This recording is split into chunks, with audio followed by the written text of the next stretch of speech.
বেলাল হয়, সে যদি ইরানের পারস্যের বুড়া সাহাবী সালমান হয়, সে যদি মক্কার কেউ হয়, সে যদি মদিনার কেউ হয়, সে যদি কুরাইশের কেউ হয়, সে যদি আওস গোত্রের কেউ হয়, সে যদি হাজরাত গোত্রের কেউ হয়, আরে সে যেখানেই হোক না কেন, যারাই বলবে লা ইলাহা ইল্লাল্লাহ মুহাম্মাদুর রাসূলুল্লাহ, আল্লাহকে রব মানবে, রাসূলকে রাসূল মানবে, কাবাকে কিবলা মানবে, কোরআনকে ধর্মগ্রন্থ মানবে, তারাই এক জাতি বলে বিবেচিত হবে। তার বাড়ি বাংলাদেশই হোক, তার বাড়ি আমেরিকাই হোক, তার বাড়ি আফগানিস্তানই হোক, তার বাড়ি তুরস্কেই হোক, তার বাড়ি রাশিয়াই হোক, তার বাড়ি আরাকানই হোক, তারা সবাই এক জাতি হবে, এক দেহ হবে। আমেরিকার কারাগারে যদি ডক্টর আফিয়া সিদ্দিকা পচে গলে মরে, এর জন্য বাংলাদেশের মুসলমানের দিনের মধ্যে রক্তক্ষরণ হবে।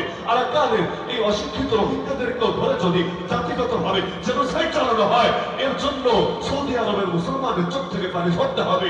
আরে সারা দুনিয়ার যে প্রান্তেই একজন মুসলমানের গায়ে আঘাত আনবে, এর জন্য সারা দুনিয়ার সকলের হৃদয়ে রক্তক্ষরণ হতে হবেই হবে। সিরিয়ার সাইয়েদনা কারাগারে জুলুম হবে, এমন জুলুম যে জুলুম দুনিয়ার সকল অসভ্যতাকে হার মানাবে। কেউ যদি চিন্তা করে এটা সিরিয়ার অভ্যন্তরীণ ব্যাপার, এটা আমার কি এসেছে আর কি গিয়েছে, সে নিজেকে মুসলিম পরিচয় দেওয়ার যোগ্যতা হারিয়ে ফেলবে। সে যদি নিজেকে মুসলিম মনে করে, সকলের ব্যথায় তাকে ব্যথিত হতেই হবে, সকলের আনন্দে তাকে আনন্দিত হতেই হবে। আরে বাবরি মসজিদ থেকে যখন মন্দির বানাবে, আরে এই গত 3 দিন আগে 180 বছরের প্রাচীন একটা মসজিদকে বুলডোজার দিয়ে অর্ধেকের বেশি শহীদ করেছে।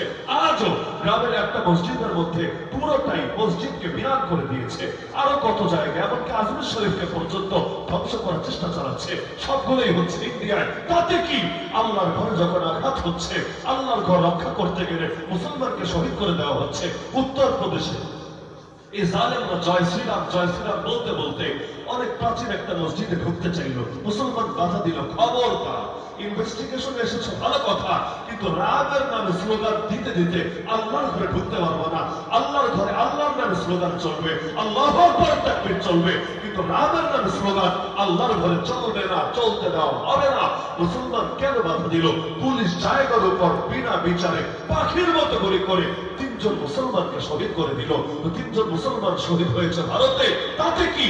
এর জন্য এই দেশের সমস্ত মুসলমানের হৃদয়ে রক্তক্ষরণ হতেই হবে। এটাই ইমানি জাতীয়তা, এটাই ইসলামী জাতীয়তা। এই জাতীয়তার কথাই কোরআনে আছে সূরা হুজুরাতে, ইন্নামাল মুমিনুনা ইখওয়া, নিশ্চয়ই মুমিনরা ভাই। এই জাতীয়তার কথাই আছে হাদিসে, মান খাযালা মা'আল মুসলিমান ফি মাওদি'in ইউনতাহাকু ফীহি মিন হুরমাতি ওয়া ইউনতাকাসু ফীহি মিন ইরজি ইল্লা খাযালাহু আল্লাহু ফি মাওতিনিন ইউহিব্বু ফীহি নুসরাতা। একজন মুসলমান যদি আরেক মুসলমানের সাহায্য ছেড়ে দেয়, যেখানে ওই